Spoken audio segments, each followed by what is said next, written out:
After finally having a baby boy, my sister-in-law decided to throw a lavish banquet. I saw my nephew's vengeful spirit haunting her and urged her to cancel the celebration. Thinking I was shaming her, she strangled me to death in the middle of the night. After being reborn, I stopped trying to talk her out of holding the feast. At the final fertility banquet, each extra table set would shorten the child's lifespan by a year. My nephew carries the weight of 3 lost lives. His brow shows darkening signs, his fortune fading fast. My sister-in-law terminated 3 female pregnancies in her desperate quest for a son. Unless my sister-in-law accumulates good karma through virtuous deeds, my nephew won't live to see adulthood. In my past life, I advised my sister-in-law against holding the womb-sealing banquet. 1. Such an act would only further disturb the restless spirits of the 3 sisters who died in her womb, yet she took it as a public humiliation. Believing I was shaming her for being unworthy of celebration, in the dead of night, they stormed into my room, strangled me until I had a fatal heart attack. The moment I opened my eyes, I found myself back on the day my sister-in-law was preparing her last baby celebration. My sister-in-law was cradling my chubby-cheeked nephew, clowning around and making the whole family roar with laughter. I swallowed my rage, forced a smile, and played along with her antics. I don't want anyone to notice that something's off with me. There was a faint bruise on my nephew's face. Remembering how my sister-in-law bared her teeth like she wanted to strangle me, I decided not to meddle this time, let her reap what she sows. When my sister-in-law saw me laughing along with her, her face lit up with even more smug satisfaction. I used to think my sister-in-law looked down on us because she always seemed unhappy around our Felix. She glanced around casually while playing with her nephew's hand, speaking as if it were no big deal. She's a college graduate after all, always looking down her nose at everyone. But what's the point of a girl studying so much? She'll just end up married into another family, staying at her parents' home all the time. What kind of life is that? I've taken up my grandmother's mantle, offering fortune-telling services online and making a decent income through social media. My sisters-in-law have no idea about this. They're worried I might stake a claim to our parents' inheritance. They keep setting me up with all sorts of questionable blind dates, trying to marry me off as soon as possible. I replied with a smile, "Sis, if it comes to it, I'd be fine with moving out. Last time my kindness was thrown back in my face. This time I don't want any more contact with my sister-in-law." My sister-in-law quickly chuckled in response, "It's not that we're forcing you out, but the house is just too cramped to fit everyone comfortably." In my past life, I was fooled by my sister-in-law's tone, thinking she truly had no other choice. I even kindly reminded her not to bring misfortune upon the child. When my parents heard I was moving out, they exchanged uneasy glances. Right after my brother and his wife got married, my parents started hinting, both directly and indirectly, that I should stop coming home. I only managed to secure my right to live at home by handing over a hefty sum for household expenses every month. They secretly set aside that money to subsidize my brother and his wife, but I turned a blind eye to it. If I moved out, how would they ever get the chance to keep finding new ways to ask me for money? Mom quickly tried to smooth things over between my sister-in-law and me. "We're family. Why are you talking like we're strangers? It's not like we don't have room for you to stay, honestly." In my past life, I always helped out financially because I knew how hard my parents worked to make ends meet. But when my sister-in-law was choking me and I screamed before dying, they lived right next door and didn't even come to stop her. They just let her take her anger out on me, even if they didn't mean to drive me to despair. My heart has already grown cold, seeing that our parents didn't want me to move out. My sister-in-law stewed in silent frustration again. She had no idea I was actually well off, thinking of me as nothing but a freeloader taking up space. My sister-in-law still wanted to argue with me a bit more. I saw my niece curiously poke her little finger at my nephew's face, and I was so angry my eyes widened. "Clara, are you asking for trouble? Why are you touching your brother all over? Your hands are filthy. Don't pass your bad luck onto him." My sister-in-law slapped her daughter's hand away with full force. She's even harsher than a stepmother. At first, my sister-in-law wasn't too bad to my niece, but after her 3rd pregnancy also turned out to be a girl, she started finding fault with my niece over everything. My niece often gets beaten black and blue by her, and no amount of pleading from the whole family makes any difference. When my sister-in-law suddenly hit her, my niece's eyes instantly welled up with tears. But she didn't dare cry. "You good for nothing. Just finish middle school and go work somewhere. Don't grow up to be an ungrateful wretch, leeching off this family for who knows how many years." The more my sister-in-law made those veiled, cutting remarks, the angrier I got. Why did I even bother giving her advice in a past life? I quietly pulled my niece closer to me. Her dazed expression reminded me so much of myself as a child, when I used to take the blame for my brother. But my sister-in-law wasn't about to let her go. After all the trouble of giving birth to this useless girl, I'm absolutely furious. She doesn't understand anything, always filthy, and still dares to touch her baby brother. Dad thumped his cane on the floor, and my sister-in-law immediately fell silent. Enough, stop all this bickering. You women are ruining what should be a joyous occasion with all this squabbling. Our family finally has an heir, my precious grandson. My sister-in-law has always been a bully who preys on the weak but cowers before the strong. His anger melted into delight, and he beamed as he handed the child to the father. My nephew's face grew even more purple with rage as he watched his wife's vile treatment of their daughter. No one but me can see this bruise. After all, this household holds women in such contempt. Who'd bother discovering my late grandmother's gift for fortune-telling? The more pitiful my niece appears, the thicker the resentment grows around my nephew. As my niece blinked back tears, my nephew let out 2 soft coughs. His sister-in-law was startled by his sudden cough, fearing something terrible might happen to him. His brother quickly turned up the air conditioning, his father patted his back, his mother caressed his face, and his sister-in-law covered her mouth in concern. The whole family was in a flurry of activity. His niece stood alone to the side, feeling like an outsider. The more you coddle your nephew like an emperor, the shorter his life will be. The consequences of favoring sons over daughters are about to catch up. After putting her nephew to sleep, my sister-in-law excitedly announced the good news to the whole family. Mom, Dad, I'm planning to host a closing the womb celebration. It's both a personal milestone and a way to let everyone know our family line is secured. Dad was completely on board. What mattered most to him was carrying on the family line through a son. After 7 or 8 years of marriage without a boy, he'd endured plenty of ridicule from the neighbors. Xingnan practically risked her life to have Felix. She's truly the hero of our family. My brother chimed in with heartfelt agreement. He was thinking they could finally stop all the trying and wouldn't have to endure our parents' pressure about having a baby anymore. Xingnan had 3 miscarriages before finally having Felix. It just breaks my heart thinking about what she went through. My sister-in-law's eyes welled up with tears. After giving birth to this child, she could no longer conceive, and the grievance in her heart had nowhere to go. Thanks to the support from my parents and husband, despite my poor fortune, it took 5 pregnancies to finally have a boy. This time, I'm determined to hold my head high. No matter how much the doctors tried to persuade me during this pregnancy, I stood my ground and insisted on going through with it. Mother gently held my sister-in-law's hand, her expression full of heartache. They had previously subjected my sister-in-law to all sorts of sarcastic remarks and scorn. My mother never missed an opportunity to badmouth my sister-in-law in front of me, calling her a barren hen. She conveniently overlooked the fact that girls are also offspring. I stood by, watching this absurd drama unfold with cold detachment. You'd think the world would end tomorrow if this family didn't produce a male heir, but this family had no royal lineage, let alone immense wealth. The whole family was buzzing with discussions about how to arrange the tables and how many guests to invite for the celebration banquet. We can't possibly skimp on inviting relatives, that alone makes 5 tables. With 3 generations of a single male heir, this calls for a grand occasion. Let's invite the entire clan. Let's add 5 more tables to make it a perfect 10. We should invite more neighbors, let those who look down on us eat their words. 5 more tables will really liven things up. My sister-in-law was glowing, looking even more radiant than on her wedding day. She's made such a tremendous contribution by giving birth to a boy. Everyone should step aside for her. My sister-in-law scanned the whole family like a triumphant general surveying the troops. Seeing her smug expression, you'd think she'd just won a major battle. No wonder she looked ready to strangle me when I refused to let her throw that baby celebration feast. She must have been my executioner in a past life. How did I fail to see that she's completely unhinged? This time, not only will I not stop her, I'll give her the tools to wreak even more havoc. Sis, let me propose a toast. This last baby celebration absolutely must be done with grandeur and style.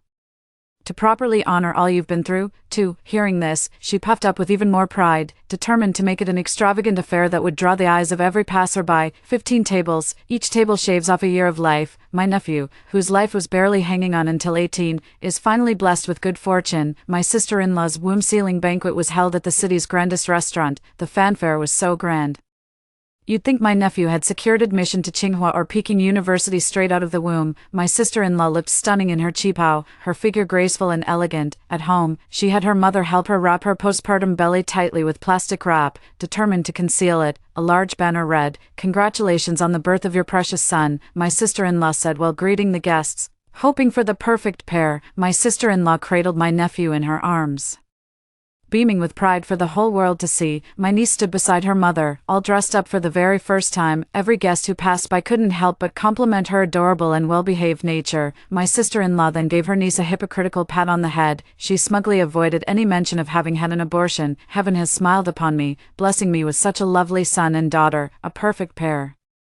She was so caught up in her own gloating that she failed to notice her nephew's persistently furrowed brow. With every guest who came to celebrate the nephew's birth, the nephew was tormented a little more by the vengeful spirits of his three sisters. As the nephew's life force gradually faded, the sister-in-law grew increasingly delighted by the flattery. Just then, two of the sister-in-law's former colleagues, who weren't on the guest list, happened to pass by. They stared at the sister-in-law in astonishment. "Xingnan, what's the big occasion at your place? Throwing such a lavish banquet here? Did you really marry into a wealthy family?" The colleague's flattery sent my sister-in-law's vanity soaring. "It's my womb-closing celebration. I've got the perfect pair, one boy and one girl. No more babies for me. Mission accomplished. The family all call me their hero and insisted on making this a grand affair." My sister-in-law had to leave that company because her body couldn't handle it anymore after multiple miscarriages. Now she's transformed into someone marrying into wealth and privilege. Colleagues peered inside with curiosity. "Shall we go in together to celebrate?" My sister-in-law was grinning from ear to ear. She'd love for everyone to witness her triumphant moment and wouldn't dream of turning them away. "Come on in. Who wouldn't want more blessings?" Her brother pulled her aside.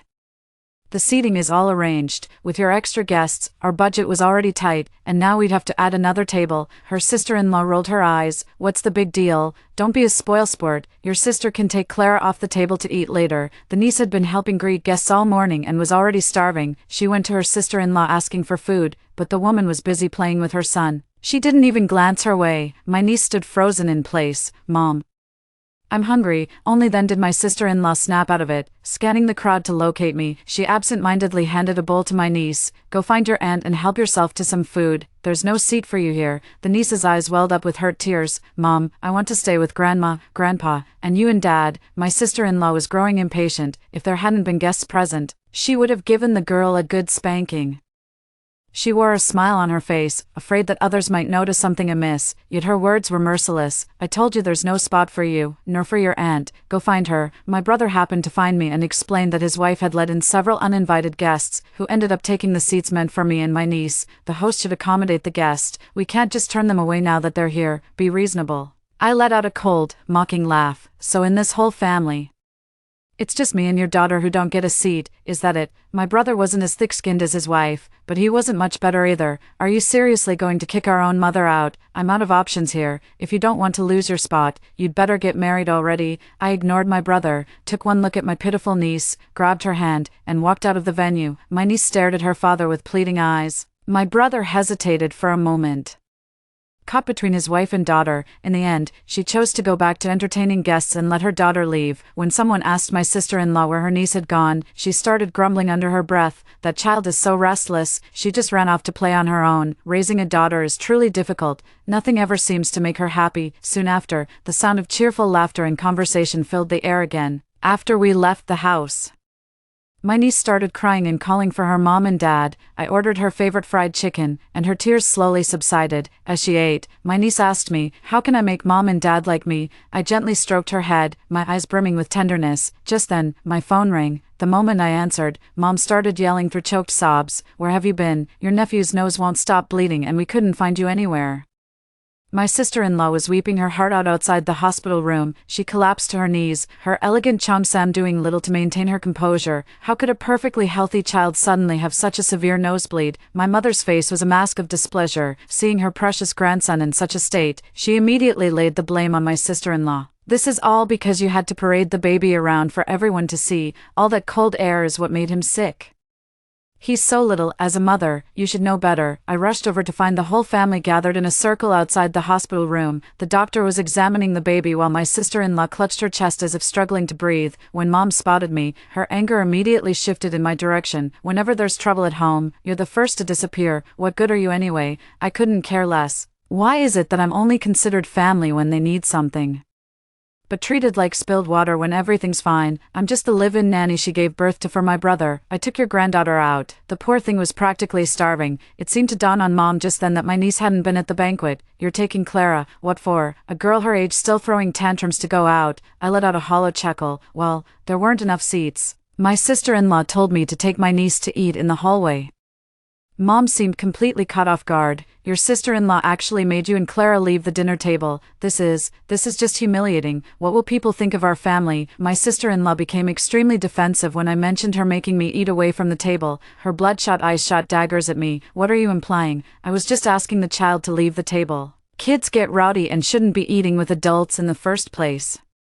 You're making it sound like I'm starving you. Hearing us argue in the hospital room, Dad snapped at us sharply. Enough. Must you bring this disgrace to the hospital? This is getting out of hand. The doctors and nurses could now tell what a bizarre, son-preferring family we were. The young nurse couldn't help but roll her eyes. Amid the argument, the niece got frightened. She couldn't hold back her sobs. In the silence following her father's outburst, her quiet sobs became even more noticeable. My sister-in-law's heart, already troubled by the scolding and worry for her son, grew even more agitated. She slapped her daughter without a second thought. Stop that crying. My parents, who value face above all, couldn't stand her hitting the child in front of everyone. Mom shoved my sister-in-law hard. Aren't you embarrassed enough? Why take your mistakes out on the child? The nurse who'd been rolling her eyes now pursed her lips. I could see the same exasperation in her eyes that I was feeling. The doctor frowned at the noisy hospital ward. The family, who had just been arguing loudly, fell into a collective silence, anxiously awaiting the doctor's words. Let's run another blood test. It's still too early to say what's going on. My sister-in-law's face turned pale with fright. Doctor, what's going on? Is there something seriously wrong with our baby? The doctor fell silent, lost in thought for a few seconds. We'll have to wait for the results. My sister-in-law gasped for air, nearly collapsing to the floor. The purplish-black hue on my nephew's face grew increasingly pronounced. He already looked scarcely different from a corpse. The bitter irony was that the one who truly hastened his departure was his own mother. While awaiting the outcome, my sister-in-law regarded her daughter with even greater disdain. She kept pinching and squeezing the soft flesh on her niece's body. It's all your fault. You worthless burden, you're the reason I can't have children, and you've brought this misfortune upon your brother too. Every tear shed by the niece would become a scythe of death, reaping the life of her nephew, yet my sister-in-law refused to let it go, determined to take out her anger on her niece. If you hadn't been so careless as to end up in my womb, I wouldn't have had so many miscarriages. Now my health is ruined, and you've even made my Felix sick. Why do you have to be such a curse on your little brother? I couldn't take it anymore and pulled my niece behind me to protect her. I was originally just planning to stay out of my sister-in-law's drama, but her attitude made my blood boil. Sis, why are you hitting the child? She's so young. Do some good deeds for Felix's sake. My sister-in-law looked as if she just swallowed a fly when she heard the word virtue. What nonsense are you spouting? The one who's really ruined Felix's good fortune is Clara. If she hadn't been a jinx on our Felix, how could I have failed to conceive all these years? Just then, the doctor approached with a grave expression. My sister-in-law quickly wiped the angry flush from her face after our heated argument. His face was etched with worry. The doctor hesitated, words caught in his throat. The hospital room was so quiet you could hear a pin drop. Initial suspicion points to leukemia. What? Mom's getting on in years, and she nearly fainted after getting short of breath. My brother quickly caught her. My sister-in-law's piercing shriek echoed through the entire building. This can't be happening. All the previous tests came back clear. How could it suddenly be leukemia? Let's do another bone marrow biopsy to see what's really going on. My sister-in-law staggered unsteadily. Her mind already beginning to unravel, her eyes burned with a fierce intensity, locked intently on the doctor. You must be mistaken. This hospital is full of liars. Last time you told me I couldn't deliver this baby naturally. That's absolute nonsense. With that, she shoved the doctor forcefully. The entire room was stunned. The doctor stumbled off balance, and to everyone's shock, my sister-in-law moved to strike him again. He kept muttering under his breath, "You're all liars. Every single one of you." Father valued his reputation above all else. How could he tolerate such a disgrace? He grabbed his sister-in-law and slapped her across the face. Have you lost your mind? You're dragging our family's name through the mud. My sister-in-law was slapped. Her face flushed bright red. Dad, how could you hit me? They said Felix has leukemia. Father was so furious he could have strangled this disgraceful, hysterical woman. My sister-in-law was terrified by my father's ferocity and turned to my brother for help. My brother just stood by meekly. He's never had any say in this family. Even if his wife were beaten to death by our father, he wouldn't dare utter a word. Just like all those times he stood by and watched his own daughter get beaten black and blue. I took my bewildered niece out of the hospital room to find a place to rest. The whole spectacle was both fascinating and tiresome. It's just a dog-eat-dog squabble with the same old tricks. After I'd taken a quick nap, I was woken up again by my sister-in-law's loud crying. Dad, stop hitting her. Please stop. My father was hitting my sister-in-law with his cane. You good-for-nothing woman. How can you not even afford the medical bills? When Felix was born, we gave you our entire life savings, and now you're telling me you don't have a single penny. My sister-in-law darted around trying to avoid everyone, her hair in disarray. Her face was a picture of sheer panic. I've already given all the gift money we collected to the hotel. To be honest, we didn't collect much this time, and we still owe the hotel a significant amount. Dad was so furious he could barely catch his breath. You said you spent all our money on this hotel banquet. Then what happened to our family savings? There was supposed to be a large sum left. My sister-in-law spoke guiltily and cautiously. I lent all that money to my younger brother. He's getting married soon and needs to buy a house and car. My family's finances are tight, so I lent it to him. Father couldn't believe all the money had been given to her family. He frantically reached for his blood pressure medication while shouting at my sister-in-law, "Hurry up and get that money back." My sister-in-law sobbed uncontrollably, choking out the words between tears. "We already asked for it back ages ago. That money went toward the down payment. Now the place is an abandoned construction site. There's no way we're getting a cent back." Dad's face twitched as he listened, no longer able to contain his rage. He got so worked up his blood pressure spiked and he collapsed right on the spot. I rushed to get a nurse. Thank God we were at the hospital so he could get immediate treatment. Our household is like a bottomless pit. My sister-in-law keeps funneling money to her brother. She was oppressed by her brothers at home, and now she's doing the same to her own daughter after marriage. Thank goodness I broke free from that vicious cycle. My parents' entire life savings were wiped out. Even though my parents played favorites, it still pains me to see this happen. Since childhood, I've always yearned for my parents to treat me a little better. This hope has become second nature to me. While I was busy tending to Dad, I failed to notice Mom's silent, unwavering gaze fixed on me. With Dad still in emergency care, Mom pulled me aside outside the hospital room to plead with me. "Sweetheart, you've got to help your nephew. Your brother and his wife are useless. They can't scrape together the money for his treatment, but you still have some savings, don't you?" The image of my father convulsing is still vivid in my mind as I wipe his face with a towel. Hearing my mother's words, I paused what I was doing. The thought of my sister-in-law rushing into my room to choke me, while my parents did nothing to stop her, I can hardly contain the fury burning inside me. Now Dad needs money, and my nephew needs money too. If my brother and sister-in-law genuinely can't afford it, then they should just sell their house. Why should I be the one carrying the burden of two families all by myself? Mom was taken aback by my tone. "What's happened to you? You were never like this before. You used to be so well behaved.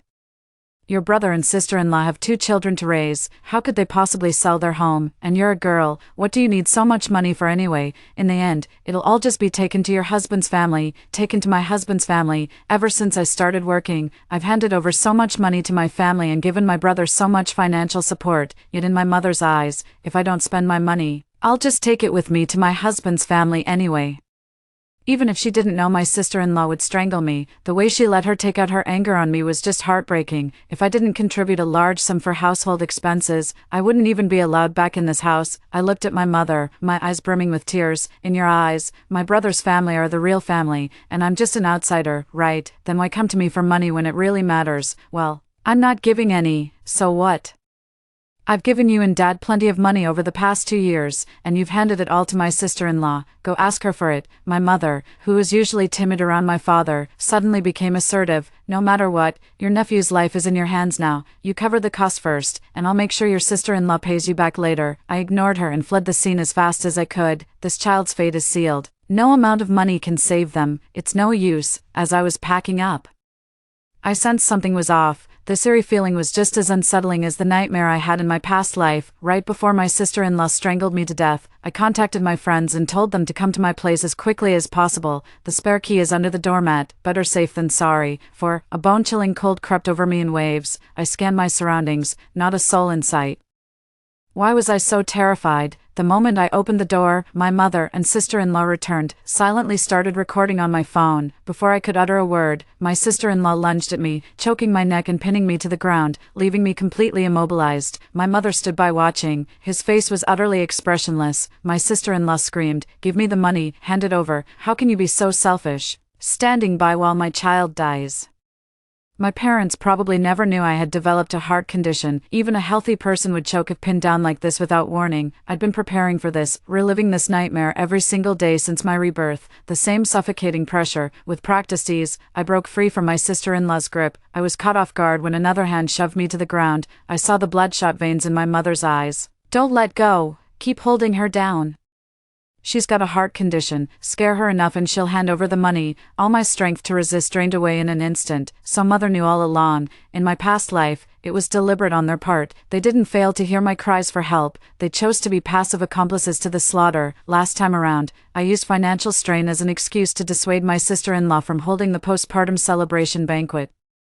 My sister-in-law only found out about my substantial savings because she went and made a scene at our parents' place. This wasn't just her venting frustration, it was the whole family ganging up to drive me to the brink. I was screaming my lungs out for help, but not a single family member came to my aid. They knew all along about my heart condition and how easily it could trigger a fatal attack, but it was premeditated. My own parents were the ones who killed me. Despair was evident in my eyes. "Are you killing me for my money?" I desperately asked this question, but all I heard was my own hoarse, rasping voice. My sister-in-law let out a cold, scornful laugh. "If you hand over the money quickly, you won't have to die." Though my sister-in-law was the one responding, my eyes remained locked on my mother. My focus was solely on her reaction. Even if my sister-in-law was purely selfish, she was still the mother who gave birth to and raised me. "Mom, are you only after my money?" My words put Mother in an awkward position, a flicker of hesitation and compassion crossing her face, but the next moment, it was replaced by ruthless determination. "What nonsense are you spouting, you ungrateful wretch? You only ever think of yourself. If I hadn't kept my wits about me, you'd have taken the money and run by now. A daughter was never meant to stay." My heart plunged into the abyss of despair. No regrets. And no surprises.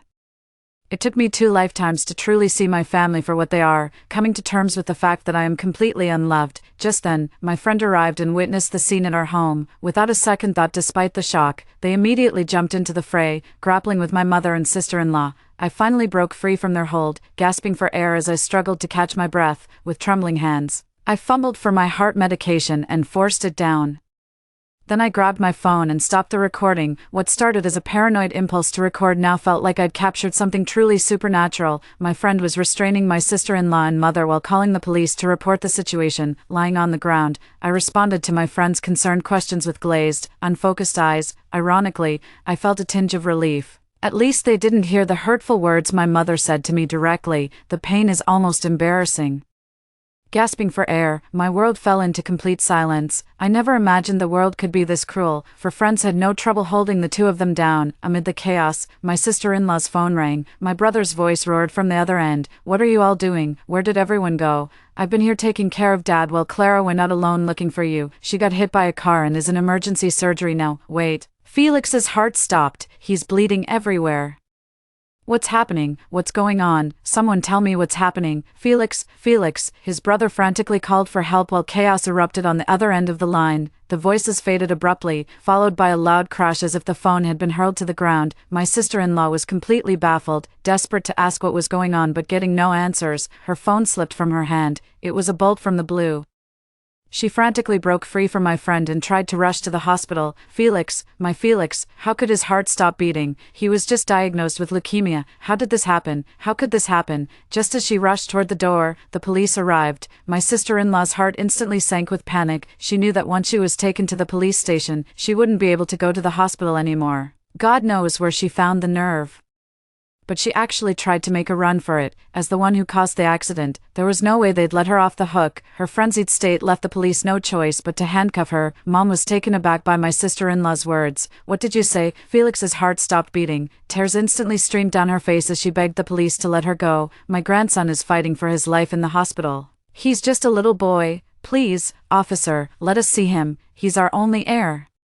If we lose him, this old life of mine isn't worth living anymore," I said to her in a hoarse voice. "Attempted murder. You think we'd just let that slide?" The officers remained silent as they hauled these two lunatics to the police station. They were screaming hysterically about their nephew's safety. What a shame. They didn't even get to see him one last time. My mind was consumed by my brother's words. My niece had been in a car accident. I collapsed to the ground.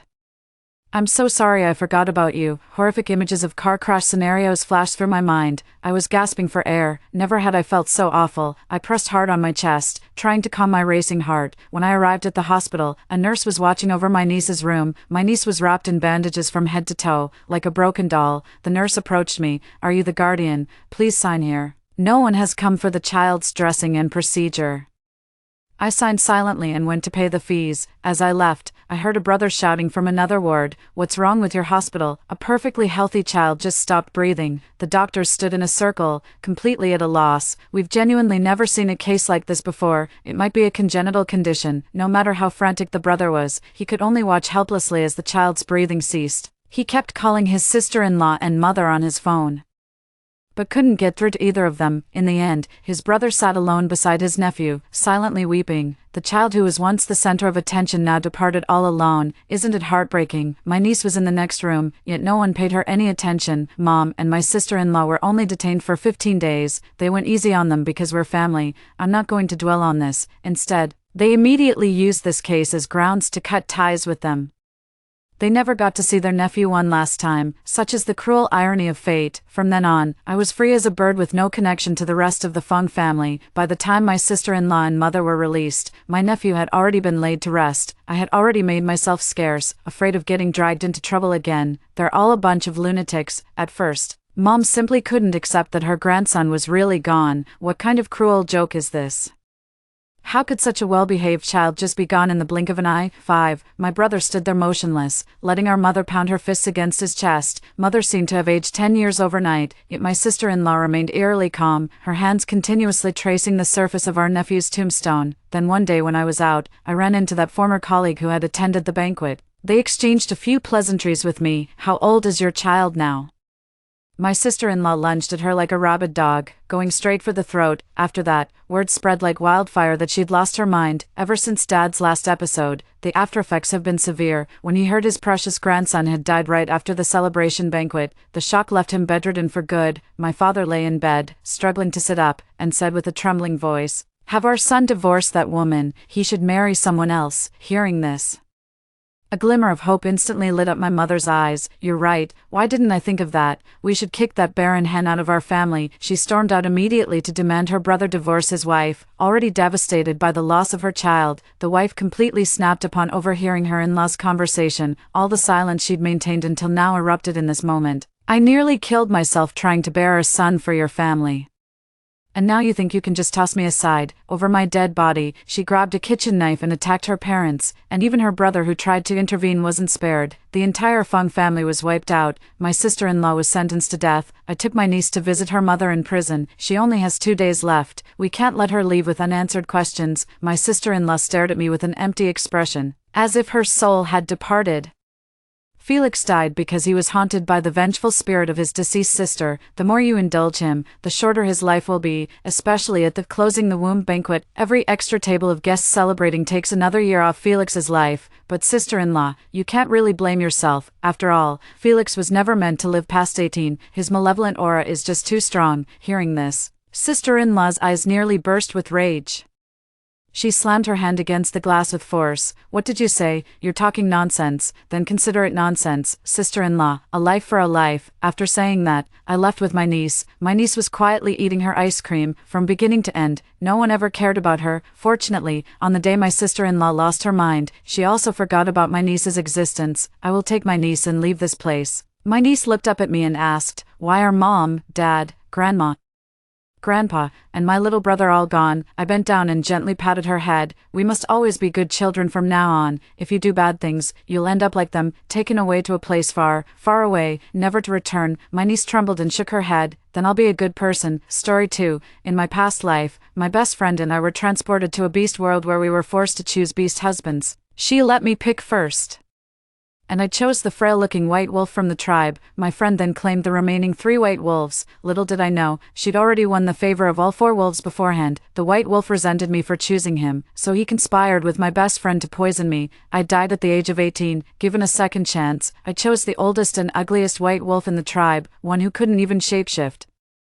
Let my dear friend enjoy her happily ever after with the 4 beast husbands she handpicked. Mara, you pick first. I don't mind, Jasmine said while clinging to my arm, though her eyes remained locked on the 4 white wolf beastmen. These were beastmen she'd gone through great lengths to charm, each one perfectly matched her preferences, having never dated a single handsome guy in the modern world. She wasn't about to let any of these 4 slip through her fingers now. But she couldn't stop me from choosing a beastman mate. The high priest wouldn't tolerate any fertile female going unclaimed. My finger first pointed at Leo, the man who had betrayed me. His eyes lit up with joy when he looked at me, but I quickly raised my hand and pointed at Kale standing behind him. Kale's face brightened with surprise when I pointed at him, only to cloud over with disappointment moments later. 1. He probably thought I was referring to other orcs in that direction, certainly not him.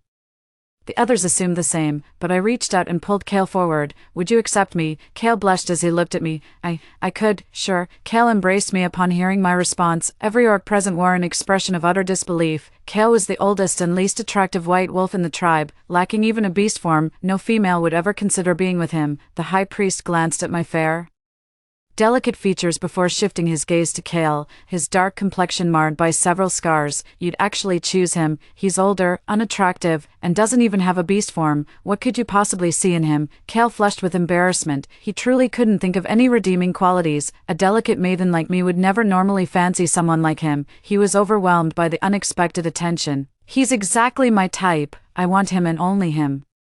The high priest wore a strange expression as he began performing our bonding ceremony. In the White Wolf tribe, chosen mates must complete the bonding ritual on the same day to prevent mate theft. I want him. My best friend turned pale after bonding with 4 white wolves. She'd completely exhausted her energy. She didn't realize our physiology differs from the females here. After bonding with those 4 white wolves, her body would grow progressively weaker. Only a mate's energy transfer could sustain her.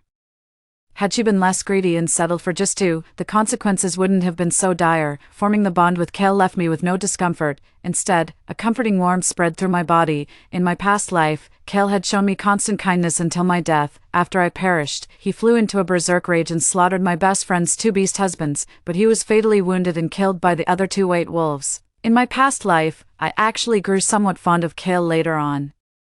But it was already too late. Thankfully, it's only just beginning now. My best friend and I had been staying at the clan leader's house, but obviously we couldn't keep living there after getting partners. Kale carried me to the chieftain's place first to gather my belongings. After greeting the chieftain, Kale carried me in one arm and my belongings in the other as we headed back to his dwelling. His place was neat and tidy, quite different from the usual habits of white wolf beastmen.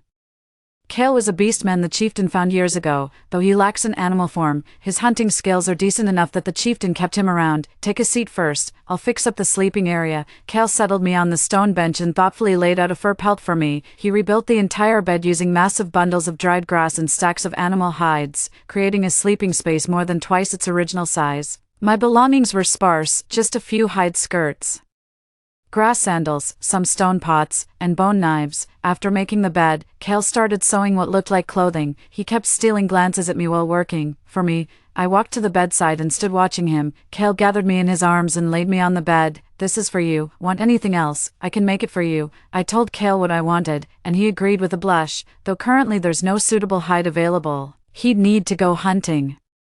He said that area requires soft animal skins. It's springtime in the Beastmen continent now, when anything you desire comes easily. I fell asleep next to Kale last night, but something heavy seemed to be weighing me down, making me unbearably hot and uncomfortable. I woke up drenched in sweat. Did you cover me with something last night? No. I stared at the neatly folded fur blanket beside me, lost in thought. Kale's restless hands kept fidgeting. I sensed it had something to do with him. But what exactly? Kale took me hunting despite his initial refusal. He couldn't bear leaving me alone, so in the end, he brought me along. I tagged after Kale, happily dragging the little cart I'd hidden in the woods. This was freshly made and hadn't been used yet. I was determined to bring back everything I wanted this time. While Kale was hunting, I was gathering. When Kale was dressing the game, I kept foraging. And when he bagged a deer, I was still digging away.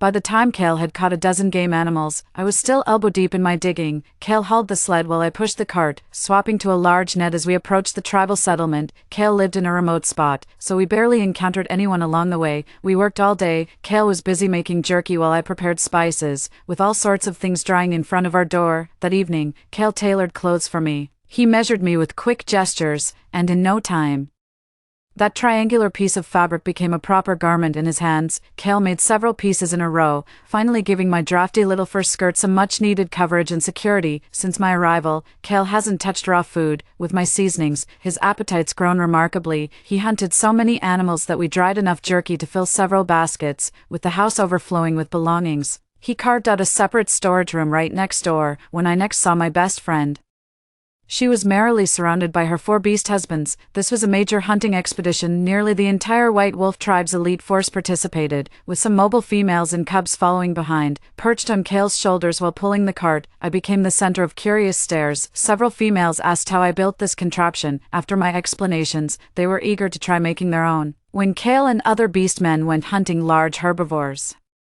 he entrusted me to the chieftain's wife. The chieftain's family are incredibly kind folks with a habit of taking in strays, too. First they adopted Kale, then me and my bestie. Even their 2 kids were foundlings. The chieftain's wife Luna, who looked barely 30, took me and a bunch of cubs berry picking. These berries keep well with their sweet tart flavor, beloved by all beast folk. My bestie arrived still clinging to one of her beastkin husbands, Jasmine.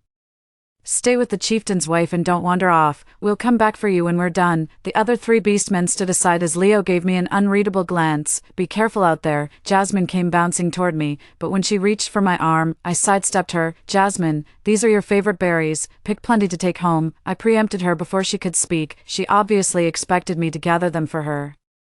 I'd always pampered her before. A spoiled princess like her would never stoop to such chores. I was naive back then, but I'm not playing the fool anymore. My cart is filled with small baskets for sorting items. One basket was already packed with berries I'd gathered when some women, who'd shown interest in my cart earlier, asked if they could add theirs. I agreed. I collected so many things while trailing the group that my little cart became completely stuffed. On our way back, everyone carried their own belongings and invited me to their homes, which I gladly accepted. Building good relationships with the females in the tribe will pay off later. The tribe hunted so many large game this time that we won't need to go out for quite a while. Jasmine turned pale as she stared at the few remaining berries in her shoddily made little basket. I didn't even give her a chance to speak, just grabbed Kale, took our share of the goods, and made a quick exit. Jasmine's 4 beast husbands didn't notice what she had gathered, thinking nothing of it as they comforted her. Leo watched my retreating figure with a fleeting loneliness in his eyes. Jasmine's beast husbands traded hunted meat with other females for berries, game that came easily to them. Jasmine happily munched on the berries, while only Leo watched her with an unreadable glint in his gaze. Kale and I made a huge pot of stew, shared half with the orcs living nearby, and successfully warmed up our relationship with them. When Jasmine found out, she started figuring out how to cook too, determined to outdo me. But come on, Jasmine's a spoiled rich girl. All she knows is spending money, chasing men, and asking for handouts. Since when does she do things like this? The only thing she's good at is coming to me for help. But this time I came prepared. Mara, got any seasonings left? I can't stand this bland taste anymore. I heard you told others you'd cook yourself. They even claimed you said my cooking wasn't good enough. No way. We're besties. Your cooking's way better than mine. I should know. I've tasted it. They're just spreading rumors because they're jealous of our friendship. Do you have any more? I pulled out a large bundle, slightly moldy leftovers from my cooking. Though this pampered young lady probably wouldn't notice, I walked back to the stone bench, ignoring the mixed expressions in the room. Jasmine was about to get her comeuppance this time. These were the orcs she'd promised to cook for personally, from start to finish, as she'd so emphatically claimed. Now she comes asking for my spices while saying these things. Isn't that just being two-faced? After I sat down, the orcs clearly weren't reaching for food as eagerly as before, each clearly preoccupied with their own thoughts. I saw through it but kept quiet. Kale and I kept eating. I'd really splurged on this meal, and it'd be a shame to waste such good ingredients. Jasmine took the chance while Kale and I were out hunting to serve the other orcs, but even with my spices, her cooking clearly couldn't match mine. Just as she boasted her cooking is way better than mine, the orcs present wore strange expressions. Not the reaction Jasmine had hoped for. What's wrong? Dig in, everyone. I made this specially, even sun-dried the seasonings myself. The orcs picked at their food half-heartedly before making excuses to leave. I'd given them those spices too. Honestly, their own cooking tasted better. Later, every single one of them came down with diarrhea. That moldy aftertaste they'd noticed turned out to be spot on. She was given the seasoning, yet somehow managed to spoil it and still serve the dish. What kind of malice is that? Jasmine remains oblivious to the shift in people's perception of her, while she herself suffered no ill effects from eating it. Of course she's fine. A stomach trained by corporate food additives does have slightly more resilience than an orc's in certain aspects. I never went looking for trouble with Jasmine, yet she keeps showing up at my place, but I came prepared. I always leave witnesses behind. Everyone in the she-cat circle saw and heard everything clearly. With Jasmine being the only one absent, now my witness lineup is complete, isn't it? Once I have the she-cats, their beast husbands will naturally side with me too. I couldn't help but laugh out loud. Kale lay silently on the bed without saying a word, but he's never this quiet normally. What's up with him today? The moment I touched him, his skin was burning hot enough to cook on. I called over a nearby male, who looked at me strangely several times, clearly wanting to say something but hesitating. Speak up, what's wrong with him? Didn't you two do what you're supposed to do? The shy male couldn't bring himself to say it outright. What do you mean? He's in heat and should have mated with you long ago. The fever's from holding back this whole time. The male scurried away. He had no desire to get beaten by Kale, even without shifting into beast form. Kale's strength was unmatched. Kale led me back by the hand, my palm slick with sweat from the unbearable heat. My pulse raced as the mating mark on my neck burned faintly. Since when do bonds react to a partner's rut? Kale held me in bed until I started sweating. 2. Could we use the river to cool down? Kale's breathing grew heavier at those words. Do you hate this? It's boiling. Maybe you should scoot over. But we're partners. Kale pouted, feeling wronged after going this far only to be pushed away. Need to blow off some steam. My hands began wandering. Wait, are you absolutely sure about this? You said it yourself. We're partners. Kale let me fumble around, but he was just as clueless as I was. Blushing, Kale pulled out an animal hide and began studying it intently in front of me. I didn't fall asleep until dawn, when the contract mark finally stopped burning. Jasmine rarely visits me lately. Her body's weakening, and though she senses something's wrong, she can't resist it. Without coupling with her beast husbands and draining their energy, her body deteriorates rapidly. They were eager at first, but now show subtle resistance. Leo's the worst offender, always slacking off now. Though he used to be the most eager to please her before the bonding ritual, Jasmine can only sustain her physical form by drawing power from them through intimate connections. Whispers about Jasmine's incompetence have spread like wildfire through the White Wolf tribe. Everyone knows she's utterly useless. She can't even be bothered to pick berries, leaving all cooking and chores to her beastmen husbands. Whenever Leo wants to show off something he made, he comes running to me for it, never missing a chance to badmouth other beastmen. With the rainy season approaching, Kale wanted to hunt more game, though we had plenty of food. It never hurts to be extra prepared. Perched on Kale's shoulder, I felt his large, callous fingers pressing and stroking my thigh, making my face flush. He never used to be like this, always so still before. Now he's learned some bad habits. My cart was already packed with several young deer, all cleaned thoroughly with barely any scent of blood. Kale wanted to gather more supplies, so we ventured deeper into the forest. Out of nowhere, several feral beastmen surrounded us, all shifting into their animal forms. This little female looks mighty fine. Why don't you be our woman? That soft skin looks real tempting. I shrank back and hid behind Kale. Females captured by rogue orcs suffer terribly, forced by multiple males and treated as breeding stock. Kale patted my hand. When the moment comes, run for it. Don't worry about me. I'll go get help for you, Mara. Promise me you won't form a life bond with anyone else if I die. Okay. I burst into tears immediately, and Kale frantically tried to wipe them away. You're not going to die. Don't you dare die. The rogue beastmen watched us, their faces twisting into malicious grins. Listen here, little female, behave yourself. There's more of us than you see. Don't make this harder than it needs to be. The rogue beastmen lurking in the shadows stepped forward, at least a dozen of them. Kale engaged them in combat. I tried to run, but one of the beastmen pinned me against a tree, his hand around my throat as he leaned in with what looked like intent to lick me. I turned my head away, but instead of that sticky sensation, only warm droplets scattered across my body. The metallic tang of blood filled my nostrils. My eyelids fluttered weakly as I struggled to open them. Mara, keep your eyes closed. It'll be over soon. Kale's voice reached me through the darkness. With my eyes shut tight, only screams and howling wind remained in my ears. What's happening? Something just grabbed me, firm yet warm. Could these be claws? Against my better judgment, I opened my eyes and locked gazes with the colossal creature before me. Holy, that's one gorgeous beast. It was a white fox. Couldn't tell how many tails it had, but each was breathtaking as they swayed rhythmically. It set me down and nudged me forward. A small creek lay before me, looking down at my blood-stained body. I immediately jumped into the creek to wash off. The white fox beside me watched with an odd expression. Are you Kale? 3? The white fox nuzzled against me in silence. After my bath, he dried me off completely. After a long exchange with it, I reached a conclusion. Kale can't revert from his beast form or speak right now. He's lost control. I had no choice but to follow him and take shelter in a cave for the time being. Thankfully, Kale's warmth kept me cozy, and I slept soundly through the night. When I woke at dawn, Kale was gulping down a fawn in one bite. He froze mid-swallow upon noticing me. He then turned away to devour the remaining fawns. Several fresh kills lay scattered on the grass nearby. With careful claws, he carved out the tenderest cuts for me before consuming the rest, hide, entrails and all. He even licked his lips clean after finishing the meal. As I carried the meat to wash it, Kale followed me and kept snacking along the way. How does he not get stuffed? We camped outside for several days. But fortunately Kale quickly mastered controlling this power. When he regained human form, all the scars on his face vanished. He'd become quite handsome. On our way back, Kale pounced on anything living to devour it. Maybe we should wait until you're full before heading back. Then I watched Kale hunt down a mountain of prey, and he ate every last bit. I don't usually eat this much. It's just my first time in beast form. My transformation needs extra nourishment. Is he worried I'd think he eats too much?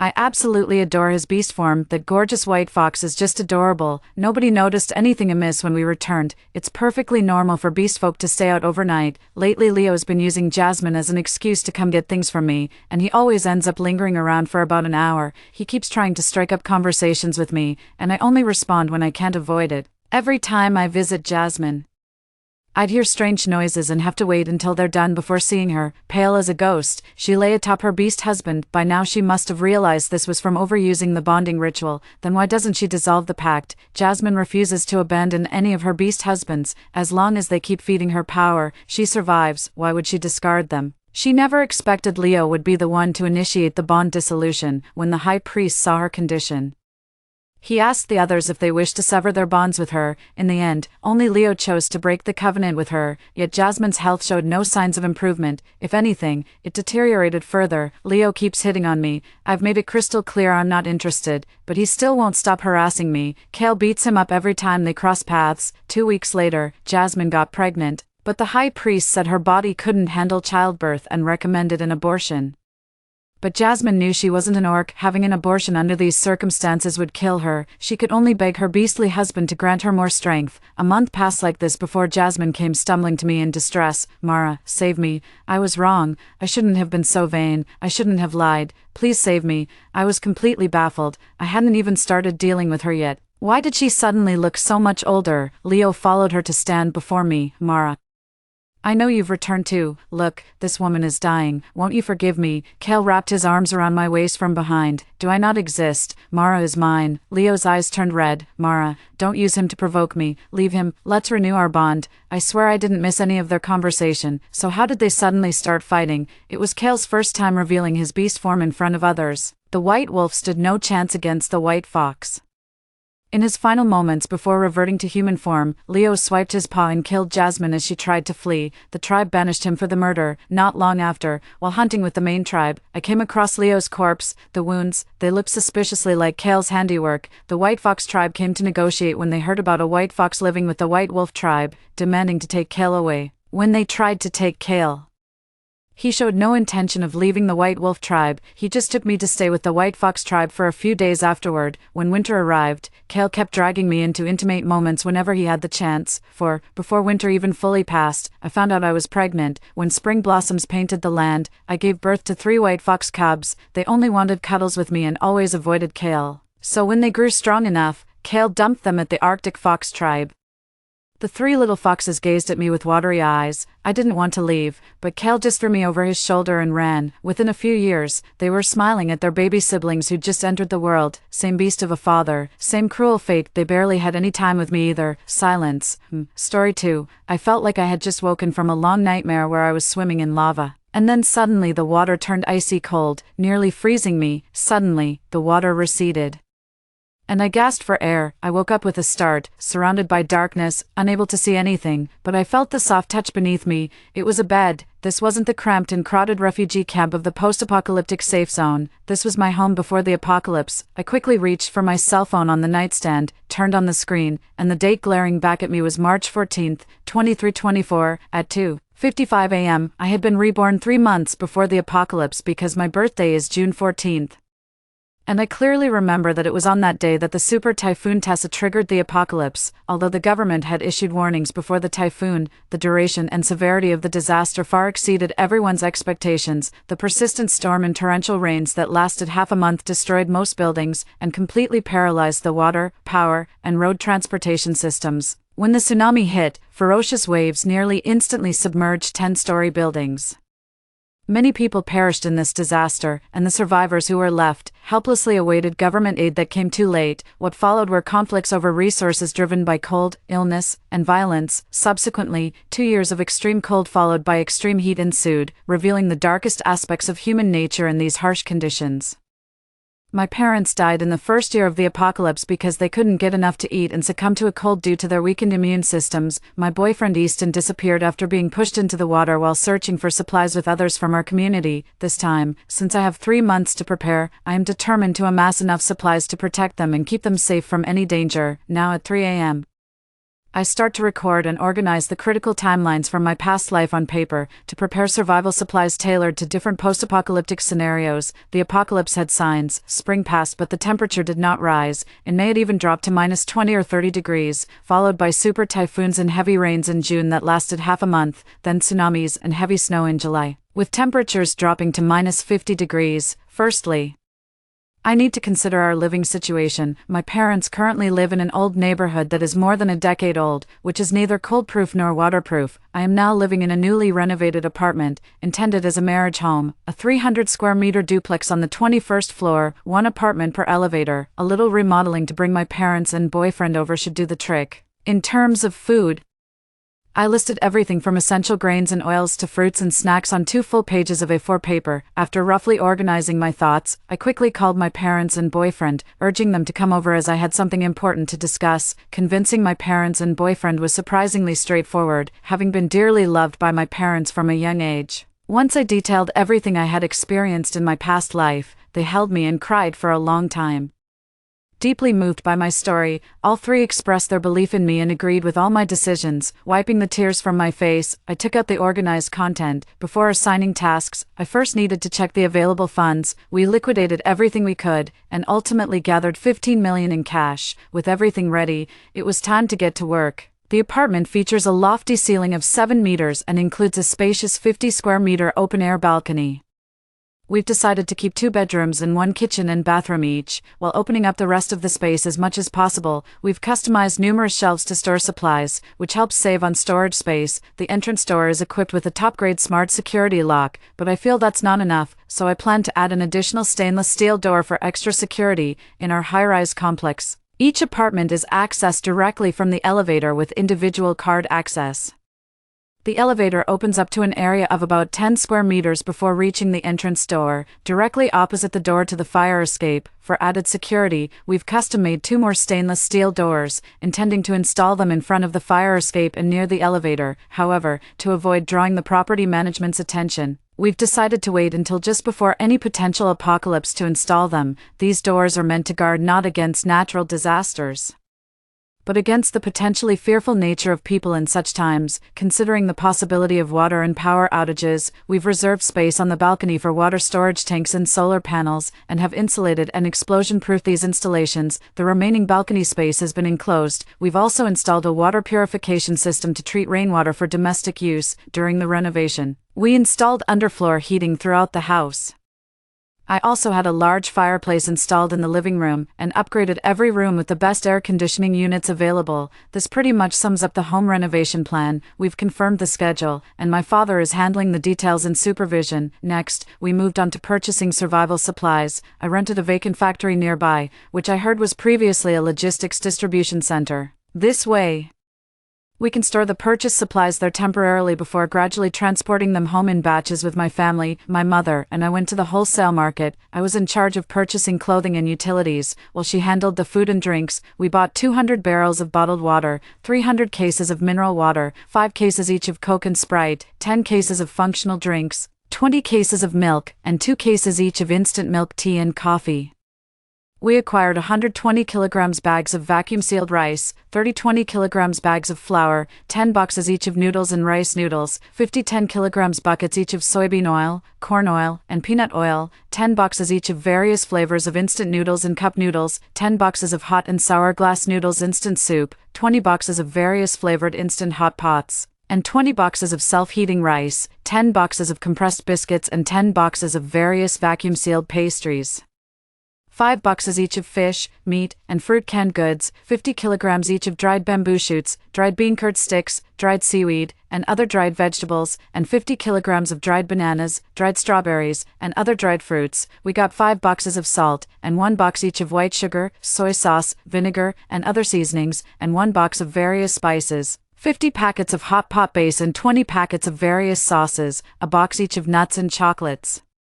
20 vacuum-packed marinated chickens and ducks, and 20 kilograms each of air-dried sausages and cured meats, 10 frozen chickens and ducks, 20 frozen fish, 20 kilograms of frozen shrimp, and 100 kilograms each of frozen pork, beef, and 50 kilograms of lamb, 10 bags each of various flavored frozen dumplings, 50 bags of pan-fried bread, 50 kilograms of hot pot meatballs, and 50 bags of half-fried snacks, 200 each of chicken and duck eggs. 50 kilograms each of easily storable potatoes, sweet potatoes, and Chinese cabbages. I first ordered 2 high-cost performance large freezers in the electronics section. Although there will be 2 years of extreme cold during the apocalypse, maintaining a livable indoor temperature requires the use of freezers and refrigerators to preserve some food items. By the 3rd year, when extreme heat begins and our food supplies have decreased to a certain extent, the space in the freezers can be used to store ice. Then, I headed straight for the outdoor camping section. I bought 3 induction cookers, 5 cassette stoves for outdoor camping, and 10 boxes of cassette gas specifically for the stoves, 10 alcohol stoves, 10 boxes of alcohol blocks, and 20 boxes of solid fuel, 2 small barbecue stoves and 20 boxes of smokeless charcoal, based on our family of 4's height and weight. We selected what the owner claimed to be expedition-grade cold weather gear, suitable for mountain expeditions. Everyone has 2 sets. We've also prepared 5 sets of diving suits and other equipment, 1 set per person with 1 extra set as a spare. Windproof and waterproof suits, sweat-wicking shirts, and waterproof hiking boots were also picked up in 2 sets for each of our 4 sizes, 5 top-quality sleeping bags and 2 tents, 5 boxes of hand warmers, 5 electric heaters, and 5 electric blankets, 2 inflatable rafts, 10 life jackets, 10 life buoys, and 5 solar chargers. In this apocalyptic scenario, I can't guarantee that all plans will be flawless, but I must prepare for the inevitable need to venture outside. I went to the hardware store again and bought 2 sets of common tools. Lastly, I visited the wholesale clothing stalls, not seeking trendy designs but opting for basic, sturdy, and comfortable styles. 100 pairs of socks in various thicknesses, 10 pairs of breathable sports shoes for summer and winter boots for each person, 20 plain t-shirts in black and white for summer per person, and 20 sets of thermal underwear per person, 50 sets of undergarments per person, and 200 disposable underwear, 2 down jackets per person, and 5 wool sweaters per person, 5 each of scarves, hats, and gloves. The main purchases were basically done in 3 days. During this period, we kept buying while continuously checking and filling the gaps. My bank account intermittently received several transfers from Easton, the money from selling his house and car, over 10 million, a substantial sum indeed, but it seemed like a drop in the bucket as the apocalypse approached. The supplies from the wholesale market took several days to be delivered to the warehouse. The neighbors around were curious seeing the dozens of trucks going in and out every day, and finally, one day, an elderly lady asked about it.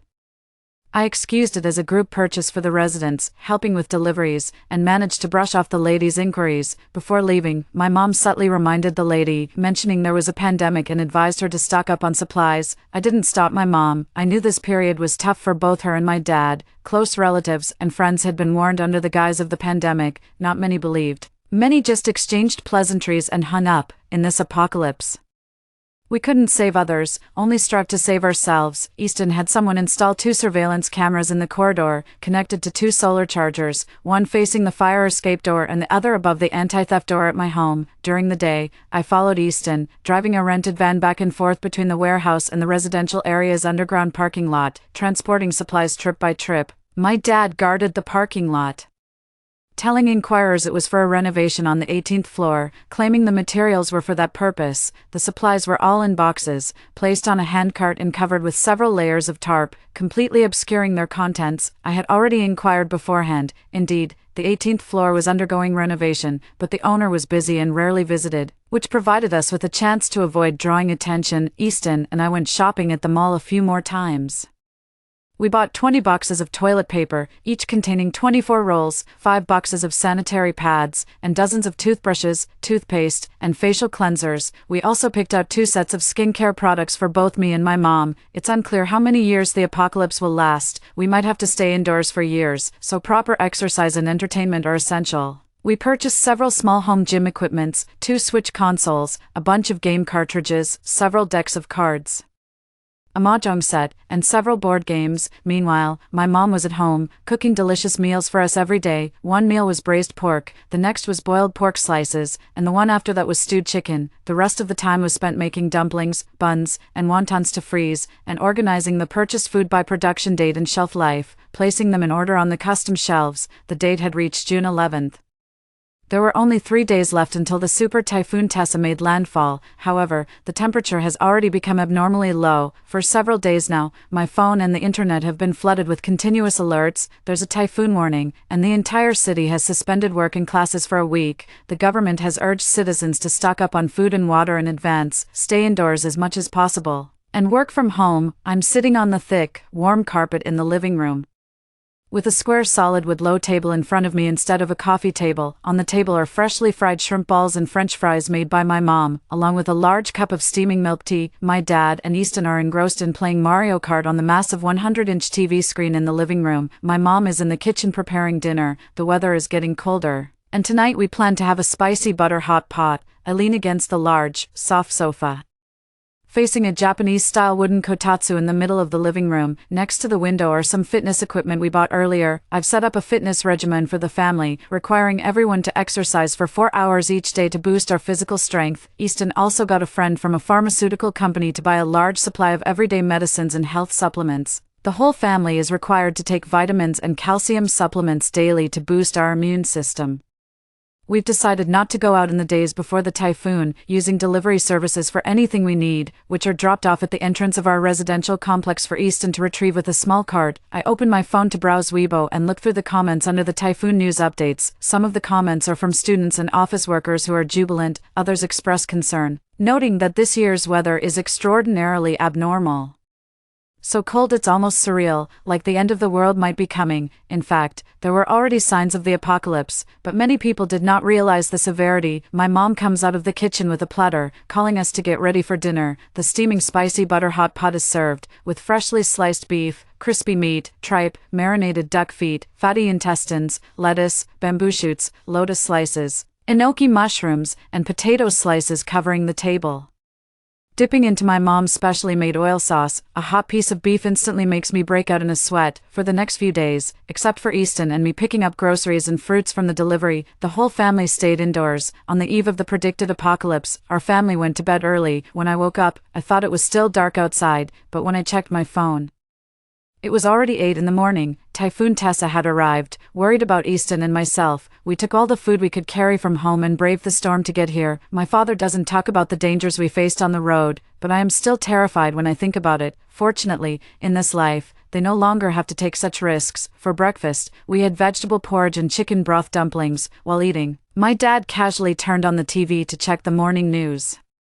Perhaps because of the typhoon accompanied by thunder and lightning, the TV lost its signal at some point, showing only static. My mom peeled a boiled egg for each of us. Don't worry too much, just focus on living our own lives well, she said. After eating, my parents started exercising with the Switch Ring Fit, and Easton washed the dishes in the kitchen. Meanwhile, I was walking slowly on the treadmill while browsing on my phone. In the community group, someone was sharing pictures of a lavish breakfast, pan-fried dumplings, toast, and fruit salad, while others showed off their fully stocked fridges. These people had no idea that their behavior at this moment would soon put them in great danger. The typhoon has been blowing for 3 days. My mom cut a large plate of fruit and brewed a pot of fruit tea. While drinking the tea, I continued to monitor the messages in the group. In some lower-lying areas, homes were already flooded.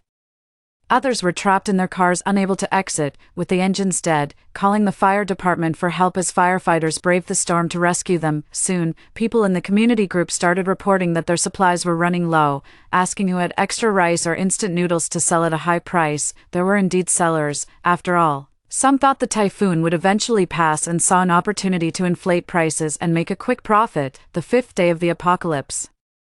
For 5 consecutive days, the relentless wind and rain have been torturing residents, especially those living on lower floors, who are endlessly complaining in the homeowners group. The first floor was already flooded ankle-deep. Residents on the second and third floors reported foul smells emanating from their bathrooms and kitchens. The city's streets were flooded, mixing stormwater with sewage. The 10th day of the apocalypse. It was still dark outside, and through the thick bulletproof glass, one could still faintly hear the howling wind and rain. The water on the first floor had risen above the calves, making it uninhabitable. Calls to the fire department and mayor's hotline were constantly busy, and the property management had no good solutions. Residents from the first floor simply moved to live in others' elevator halls. Families squeezed into others' hallways, occasionally knocking on doors to borrow some water or a stove to cook.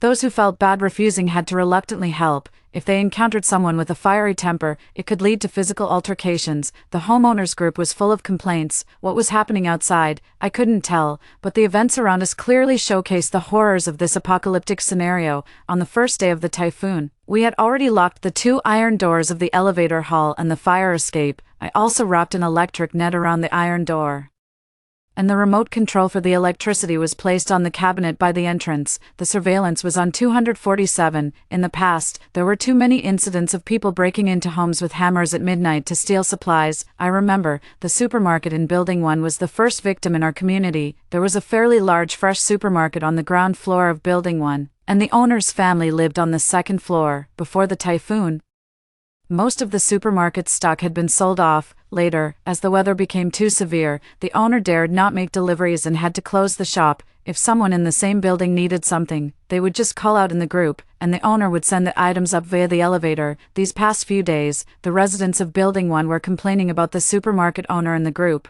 He refuses to sell his goods anymore.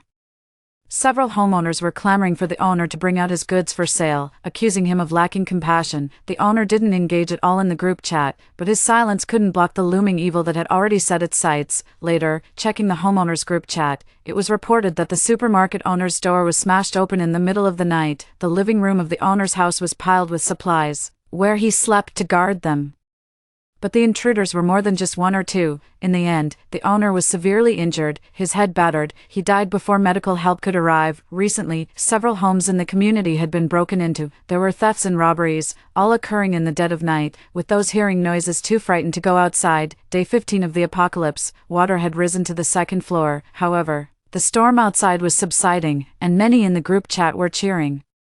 Thinking the typhoon might soon pass, someone suggested that we should go out together to find some supplies. Across from our residential area was a large shopping mall with a big supermarket on the first floor and a food court on the fourth. Although the residential buildings were flooded up to the second floor, the mall was situated slightly higher. We might find something edible there. My family didn't need to go, but someone asked us directly. Apartment 21. You have several people in your family. Do you still have food? Do you want to join us? At that moment, I couldn't say we had enough to eat. After discussing it with Easton, we decided that he, my dad, and I would go, while my mom stayed to watch the house. Some families had inflatable rafts. I took ours out as well. Since we were risking going out anyway, it was best to bring all the prepared equipment, besides life jackets. I also brought a firefighter's axe, a nail gun, and a hammer, all packed in a big bag and thrown onto the raft. In my previous life, Easton had gone out with some people from the community and never returned. This time, I wanted to see what would happen. It was called forming a team, but it was just a bunch of people setting off together and then fending for themselves. Our boat couldn't carry anyone else. Those without a raft used large plastic basins, door planks, or swim rings. The temperature had already dropped significantly, and the water was bone-chillingly cold. All 3 of us wore warm clothing and stuck heating pads on ourselves. When we reached the mall, the first-floor staircase was submerged, leaving only a shallow ring of windows visible above the water. We made our way to the main entrance, where there was a spot with a rain shelter, completely exposed outside but with a sturdy steel frame suitable for landing. The glass on the second floor was either broken by the wind or smashed by people. My dad stayed to watch the boat while Easton and I, each wielding a firefighter's axe, helped each other climb up to the second floor. The second and third floors of the mall were clothing areas, the fourth floor was food, and the fifth was a cinema. Others had already rushed directly to the fourth floor. Easton and I followed behind. The fourth floor had food stalls on one side and chain restaurants on the other, with plenty of food in the kitchens, though many of the fruits and vegetables, even those stored in freezers, had rotted. Besides the dozens of people from our neighborhood, there were already many others in the mall. Don't put yourself in danger for supplies, and avoid conflicts with others, I reminded Easton. We found an imported food supermarket and quickly grabbed some food and drinks, filling our backpacks, then headed back. Reaching the window, just as I was about to call out to my dad, I saw two men with large travel backpacks, standing on the rain shelter, menacingly wielding a kitchen knife and a stick at my dad. My dad was in a standoff, holding a nail gun aimed at a man. Easton shouted loudly, leaping onto the shelter and rushing towards the two men with a firefighter's axe raised as if to strike. The two quickly dodged aside, glaring fiercely at Easton and my dad. I hurriedly joined in, picking up a claw hammer. "They're trying to steal the boat," I said.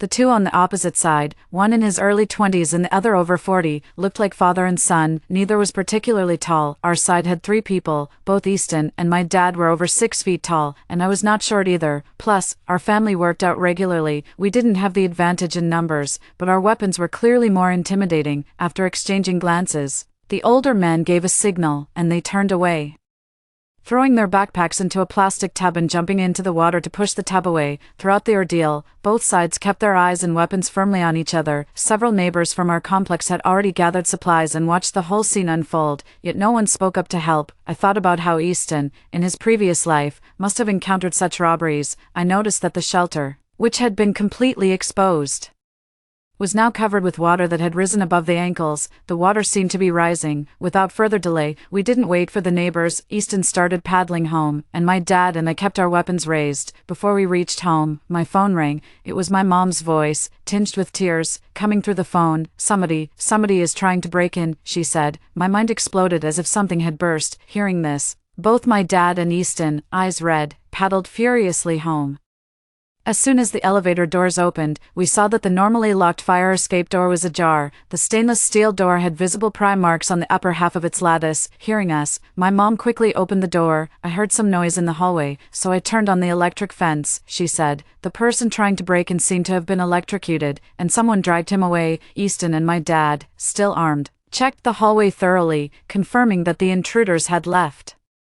We locked the fire escape door again, and I turned on the surveillance footage. The footage clearly showed that shortly after we left, 2 men with a suitcase appeared on camera. They easily pried open the original door to the fire escape. However, they hadn't anticipated an additional stainless steel door inside. They took out various tools from their bag, hammers, pliers. It was the sound of prying that alerted my mom, who quickly switched on the electric grid. The electric grid we had wrapped around the door proved useful. Otherwise, prying open the stainless steel door lock would have been just a matter of time. If there hadn't been an electric grid, if we had been busy gathering supplies and hadn't returned so quickly, just grabbing some food and drink would have been one thing, but coming with tools when the house was empty, they were probably not just after some small theft. As we returned, many people stretched their necks out their windows, eyeing our rubber boat and backpacks. Someone from the homeowners group added me on Instagram, but I didn't accept. They tagged me in the group, asking to borrow the rubber boat. We were anxious to check on my mom upstairs and left the rubber boat below, not having time to secure it. I don't know who might have picked it up. It was like throwing out a hot potato from our house. After all, there were more than a few people coveting this most convenient means of transport at the moment. When we originally bought it, I bought 2. No matter if you're pretending to go out or not, you're being watched. This carefully crafted home is the safest fortress. The number of people who went out to scavenge for supplies was far less than who returned. One could guess they encountered something at the mall or halfway through their journey. Some returned home only to find their doors pried open and the little remaining food stolen. Others found their elderly parents and children brutally murdered. In the end, the world has descended into chaos. In the evening, my mom sliced the beef stew she had prepared earlier, and I cooked several bowls of noodles. The noodles were topped with generous chunks of beef and doused in spicy soup with floating chili oil, sprinkled with cilantro and green onions grown by my mom. Each of us had a big bowl, filling our stomachs and momentarily soothing the day's shocks. That night, my mom developed a high fever. It must have been due to the shock during the day. I quickly gave her some fever-reducing and anti-inflammatory medication. By the next morning, her fever had subsided. I cooked a big pot of sticky millet porridge, served with a few side dishes, insisting she eat in bed without getting up to move around. It probably reminded her of the past life where my parents died from a cold due to lack of treatment. By noon, I heard the rain hitting the windows and the howling wind seemed louder than usual. My phone started buzzing non-stop with messages. The tsunami is coming, run to higher floors quickly. Although I was prepared, the sound of the terrifying waves outside still frightened me. The roaring sound, accompanied by the terrifying noise of buildings cracking along the way, approached rapidly from afar. The flood swept through everything around, roaring into our community. It almost instantly submerged 10 floors. Some people had managed to run up the stairs to higher ground at the first sign. Those caught off guard were swept out of their windows by the surging waters, along with their shattered furniture. I could feel the building shaking violently, as if an earthquake had struck. It felt as though the whole world was tilting to one side. Easton held me tight. My dad held my mom, and our family huddled on the living room floor waiting for the disaster to pass. After what felt like an eternity, the tumultuous flood outside seemed to lessen, and we approached the window to look outside. The flood was still raging, and it was unclear how many floors it had submerged. The windows of some upper floors had also shattered. A few people, pushed against the windows by the force of the water, seemed unconscious, dangling precariously without the glass to shield them. The seawater had inundated 10 floors. Many homes above had also been flooded, windows shattered, and belongings soaked. Survivors, dragging their battered bodies along with any salvageable materials, crowded in the stairwells. The temperature had dropped below zero, turning every breath into a white mist. The sudden tsunami had damaged most of the electrical and network systems. Refugees couldn't enter our building's elevator area. Outside, they pounded, smashed, and caused a commotion, but were fiercely driven back by our family wielding weapons. We decided to take turns standing guard, checking the stairwell surveillance and door locks. The floodwaters gradually calmed, leaving numerous corpses and debris nearby. Some, bolder than others, used sticks and other tools to retrieve useful items from the water. It's the 25th day of the apocalypse. Recently, it has stopped raining, but the temperature has already dropped to minus 20 degrees Celsius. The water level has receded to between the 5th and 6th floors. Internet and electricity are sporadic at best. We've received messages from the government on our phones, informing us that they are mobilizing all available resources to provide assistance. However, the disaster we are facing is global, nationwide. Coastal regions are dealing with widespread typhoons and tsunamis, while inland areas suffer from earthquakes and landslides. We trust that the government is doing its best to rescue every affected individual. All survivors are waiting. The mall across from us was severely damaged during the tsunami, and its supplies have been looted repeatedly. Everything that could be used for burning and warmth has been taken down, just when everyone thought they couldn't hold on any longer. The sound of motors humming broke the silence. The government rescue team has arrived. 3 assault boats appeared, with firefighters wearing orange life jackets and a bright red national flag mounted at the front of each boat. Excitement erupted both in our chat groups and outside, everyone crowded by the windows, cheering for the rescuers. However, through loudspeakers, the firefighters announced, "This rescue operation is prioritizing residents on lower floors, with the elderly and children first. We will not abandon anyone in need of help, nor will our nation give up on you. Rescue resources are limited, but more teams will definitely come. Please hold on." Finally, help had arrived. Anyone who could still move rushed downstairs, surrounding the firefighters. It took some persuasion from the firefighters to stabilize the situation. After several trips, they managed to evacuate a portion of the trapped residents from our community. The few large boxes of supplies that were left were quickly scavenged and divided among the crowd, much like locusts passing through. Even the wooden crates used for packing supplies were dismantled and used as fuel for heating. I remember from a previous life, the government sent supplies that included rice slightly damaged by water but still edible, drinking water, a few boxes of medicine, and some warm clothing. But the scale of the disaster is too large, the number of affected people too many, and the available rescue resources far from sufficient. After this rescue team left, they moved on to another affected area. Our community has become like a tiny island in the vast ocean. It started snowing outside. The government rescue team has visited twice, delivering 2 batches of supplies and some survivors. It said that our community was chosen because the buildings here are relatively intact compared to nearby areas. The shelters established earlier are now overcrowded and temporarily unable to accommodate more people. Houses left ownerless after the floodwaters receded have become temporary shelters. Due to severe typhoon damage in our city, it's not feasible to establish a large, safe base here. The nearest base is in S City, over an hour's drive away, without transportation or the ability to transport large amounts of supplies, and not knowing the situation at the base, we cannot rashly make our way there. Meanwhile, the government has set up several supply stations throughout the city, monitored by the military. They provide rice, flour, water, and warm clothing. Available for trade or purchase with gold, prices are much higher than before the apocalypse, and supplies are limited in both time and quantity. The military presence ensures order at the site, preventing the looting incidents we saw at the mall. However, areas away from the supply station remain unsafe. The money I had left has all been converted into gold bars. My family has bought some supplies at the station and, after a few close calls, decided not to go again. Those unable to endure the cold and hunger, and without means to exchange goods, have started to venture out in search of supplies again. My family has also made a few trips out. No one knows how long this apocalypse will last, and no amount of preparation can withstand constant depletion and unforeseen circumstances. Moreover, my knowledge of this apocalypse comes entirely from my experiences and observations in a previous life. We need to venture beyond our comfort zone to understand what's happening outside. Aside from ordinary people, we've also encountered government troops searching for supplies. The snow is falling heavily, with the sun obscured by thick clouds, making the entire world appear blanketed in white. The wind cuts against our faces, feeling as though knives are slicing through our skin. Every time we go out, we're layered up, wrapped tightly from head to toe. Yet, despite this, my ears and fingers still ended up with frostbite, both painful and itchy. Every day, my mom prepares ginger soup at home and keeps hot water ready for us to soak our feet when we return. Once, after Easton and my dad returned from scavenging for supplies, they looked extremely pale. My dad went straight to his bedroom without having dinner, and no matter how much my mom asked, he wouldn't say why. I secretly asked Easton and found out that they had encountered something while gathering supplies. Easton and my dad had smelled a strange, meaty aroma. Unlike the usual scent of chicken, duck, or fish, it was an eerie fragrance. Following the scent, they arrived at a dimly lit corridor and found a small pile of burnt wood debris and cooking utensils. With no one around, Easton kept watch while my dad searched the area, only to shockingly discover a segment of clean white bone.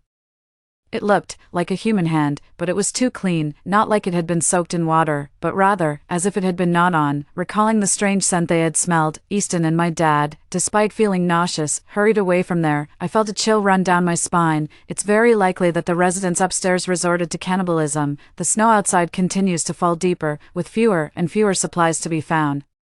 We've decided not to venture out again until this extreme cold passes. It's the third year of the apocalypse. Easton and I are loading a bundle of vine branches, as thick as fingers, onto a small cart. The cart is a modification made by Easton using a solar battery, and the small cart I used to use for package deliveries, powered by solar energy. It only requires manual steering to transport about 100 kilograms of materials. After finally getting home, the cool air inside hits my face, and I sigh in relief. My mom quickly brings us 2 bowls of chilled honey water to replenish our energy. Now, we are in an era of extreme heat. Outside temperatures reach up to 60 degrees Celsius, with plants and insects growing rapidly. We've sealed the sewer pipes with materials to prevent mutated insects from climbing up, cockroaches as long as our pinkies, caterpillars that leave a sticky trail, and tough red beetles with long antennae. A bite from them leaves the skin red, swollen, painful, itchy, and eventually festering. Only the juice from these vine branches can heal these wounds. This is something I never experienced in my past life. During one of our excursions for supplies, my dad was bitten by a bright red insect with small head and large eyes. We took shelter under an unusually thick tree. These vines formed a bundle, enveloping the tree canopy. The biting insects swirled around the tree but didn't settle. Soon, they fell to the ground motionless. As if stunned by an insecticide, I circled the tree, cut off some of the vines, wrapped them around myself, and managed to return home safely without further incident. Experimentally, my dad applied the juice flowing from the cut vines to his wound and immediately felt relief from the pain and itch. This was a significant discovery. This time, our mission was to gather more of these vines, and the purpose of collecting these vines is for our family to prepare to leave. Heading to the provincial capital's safe base, the government has established safe bases in multiple cities nationwide, with some even equipped with hospitals and markets thanks to better conditions. However, the journey is quite long, and the extreme heat accelerates the mutation of plants and insects, adding countless unknown risks along the way. Yet, we have compelling reasons to leave. I am pregnant, about 4 months along. The child cannot be born here.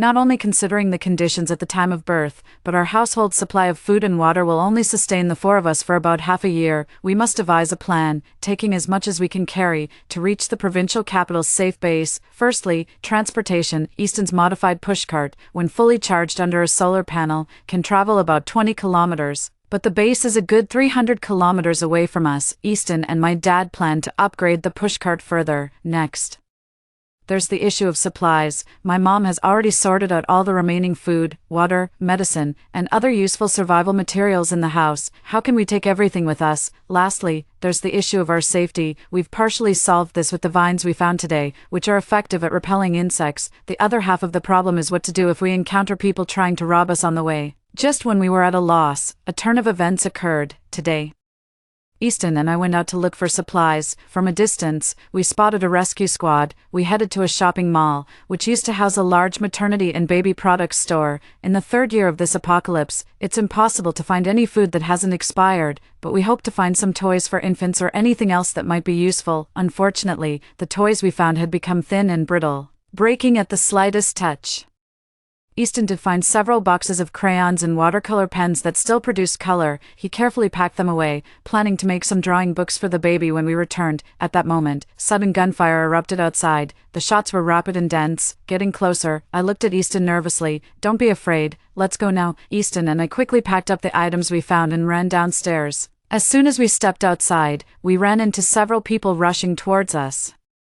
It was the rescue squad we had seen earlier, who urgently gestured for us to go back upstairs to hide. They were visibly disheveled, and the scorching weather made every breath feel like burning. Running made it seem as though their lungs were on fire. While running, they fired shots behind them. Following them were the same type of crimson insects we had encountered before, but in much greater numbers, swirling into a mass that resembled a red wave.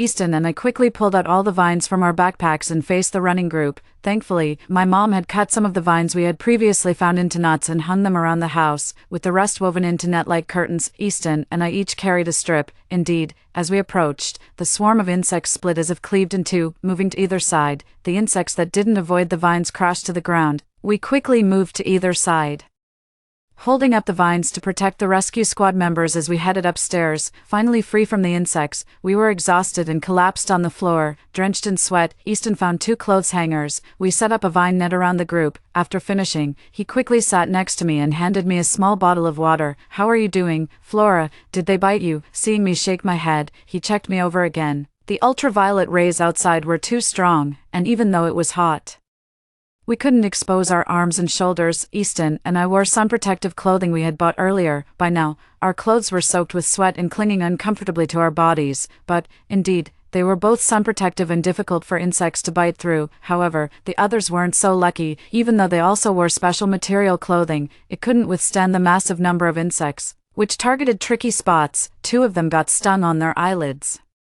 Their eyes were now so swollen that they couldn't see their eyeballs and tears seeped out. It showed how unbearable the pain and itching were, even for soldiers. I still had 2 vine nuts on me, which I squeezed with my nails to extract the juice, and applied it to the few rescue soldiers. It was the hottest time of the day outside, and it was unclear if the insects had left. Easton and I couldn't go out, and the people in front of us were covered in wounds. For now, we could only stay here and wait for the sun to set before heading back. "We really owe you one," said one of the rescue soldiers. He introduced himself as Elias, the squad leader of the group, on a mission from the provincial base. "You two might not know, but our mission was to find a solution to these mutant insects. Unexpectedly, we ran into you and found this," Elias said, looking at the vine net. His eyes seemingly filled with tears. So many at the base suffered from these insects' afflictions, the wounds festered, and the hospital was helpless. The anti-inflammatory drugs they prescribed were ineffective, and we could only watch as people died. I thought we were going to die today too. Our deaths wouldn't matter, but the mission was incomplete. So many were counting on us. As the sun set, the air cooled down a bit. The places where the injured had applied the vine juice also visibly reduced in swelling, and the pain and itching stopped. They kept thanking me and Easton. Elias was overjoyed again. "Captain Zhang, tomorrow I can take you to find this type of vine. I have another request. Can you take us along with you back to the base?" I told him that we wouldn't delay their mission or slow them down. We just hoped for the nation's protection on our way to the base. Elias quickly assured us that it was no problem at all. Saving lives was their duty as soldiers, especially since we had saved their squad, and the vine we discovered might even save the lives of all the survivors at the base, so protecting us was justified. Easton and I decided to take them back home. When we got home, my parents were shocked at first, then my dad quickly grabbed a fire axe and asked loudly, "Flora, Easton, what's going on here? Who are these people? Why are they holding my daughter?" Elias and his team members quickly raised their hands and stepped back. After Easton and I explained everything and they saw we were all right, they realized Elias and his team were wearing rescue military uniforms. Finally, we entered the house, and my mom hurriedly served up food. She served homegrown greens, sprouted beans, and canned luncheon meat. We had buckwheat buns for dinner. It was the first time since the apocalypse that someone outside our family joined us for a meal. My dad was overjoyed and brought out a bottle of Baijiu, intending to have a few drinks with Elias and his companions. Elias and his team were tempted by the alcohol but had to abstain due to their mission duties, saying instead, "Once we're back at the base and the mission is complete, we'll all drink at my place." It must be said, the physical fitness of military personnel is indeed impressive. By the next day, Elias and his team had fully recovered. They found the trees entwined with vines that we were looking for, and they began to work in teams. Some used equipment to test the tree trunks and vines, while others collected samples of soil, bark, and leaves. We helped by cutting as many vines and branches as possible, loading them onto a small cart, and bringing them home. Soon, Elias and his team completed their mission. My dad and Easton upgraded the small cart into a solar-powered electric vehicle, which was just right for transporting the remaining items from our home. My mom packed the leftover canned food and the vegetables she grew into a small refrigerator. We also took any equipment from home that could be dismantled and moved, under the protection of Elias and his team. Our family of four safely reached the provincial capital's security base with a cart full of supplies. Upon arrival at the security base, Elias and his companions hurried to deliver the vines to the base's research institute. One of them stayed to help us with the resettlement procedures while the others quickly left. The base, built on higher ground, centered around a 6- or 7-story office building, with about a dozen smaller residential buildings nearby. The base was surrounded by a thick wall about 10 meters high. There were military guards at the main gate and patrol teams inside the base. We registered at the gate with our household registration book and were issued base cards based on an allotment of 2 pounds of grain per person. This card would serve as our identity card and pass for entering and exiting the base. We then went to the property transaction window. Along the way, many people looked curiously at us and our cart full of supplies, some with envious gazes. A young team member named Emerson reassured me quietly, "Flora, don't worry. The security inside the base is very good. The chaos outside is known to the authorities, but it's unmanageable. It's the apocalypse, after all. But inside the base, if anyone breaks the law, they will be expelled and become stateless. No base will accept them." I nodded as I listened. This security base was nothing like the survivor shelters we had known before. Here, survival depended on personal ability to earn points, which could be exchanged for resources. The base provided a relatively safe environment and a platform for resource exchange, but survival still depended on one's labor. At the housing transaction window, Emerson went inside and spoke with someone I didn't know. The lady who served us was very enthusiastic and provided detailed information about the housing options. Eventually, we chose a small, standalone courtyard house in the residential area and rented it for a year, costing us 50 points. These 50 points were exchanged for some of the electrical appliances we had brought from home, totaling over 200 points. Emerson told me that once Elias reported back on his work, he would apply for a reward for our family. We then proceeded to get water and electricity cards, each loaded with points. After dropping us off at the courtyard house, Emerson returned to his team to report back. Our new home was structured like a traditional courtyard house. It was clean, with basic furniture like beds, tables, and sofas, and a large kitchen stove suitable for burning wood. We cleaned the place inside and out, set up the bedding we brought from home, and arranged the air conditioner, induction cooker, and refrigerator. My mom also hung up 2 sets of curtains, making the simple space look clean and cozy. The walls of the house were made of some sturdy material that felt solid to the touch and even gave off a slight chill, making it remarkably well insulated. Even without turning on the air conditioning, it wasn't unbearably hot inside. Consider that this is in a world where temperatures can soar to 670 degrees. The next day, Elias and the leaders of the base came over. Each leader shook hands with us, expressing gratitude for the help we had provided. The base also rewarded us with a generous amount of points, enough to allow us to live comfortably there. After seeing the leaders off, Elias stayed behind, finally able to enjoy a few drinks with my dad. At the base's market, my mom used some points to buy fresh meat and vegetables, and even managed to get a large watermelon. We prepared a full table of dishes, and our family, along with Elias, enjoyed a hearty meal. Later, Elias told us that the Research Institute had developed a vaccine from the vines, which, once injected into humans, would prevent attacks from the apocalyptic insects. This vaccine would be provided free of charge to everyone at the base. It was effective not only against the previously seen red flying insects but also against many other common types of apocalyptic bugs. Eventually, my dad and Easton joined the patrol team, while my mom used our small garden and some stored seeds to grow vegetables to sell at the market. Her business was doing very well. I started teaching at the base's elementary school, covering subjects like language, math, and art. Teaching whatever was needed, the students all liked me. And parents often brought small gifts to our door, sometimes a basket of vegetables, other times some clean fabric. When I wasn't teaching, I used these fabrics to make clothes for the baby. Easton named our baby Peace, hoping that we and the baby could live a safe and peaceful life. This was the 7th year of the apocalypse. The temperature had gradually returned to normal, and over the past year, distinct seasons had begun to emerge. Our homeland was being rebuilt. Thanks to the collective efforts of the government and all the survivors, Peace had started school, learning characters and arithmetic.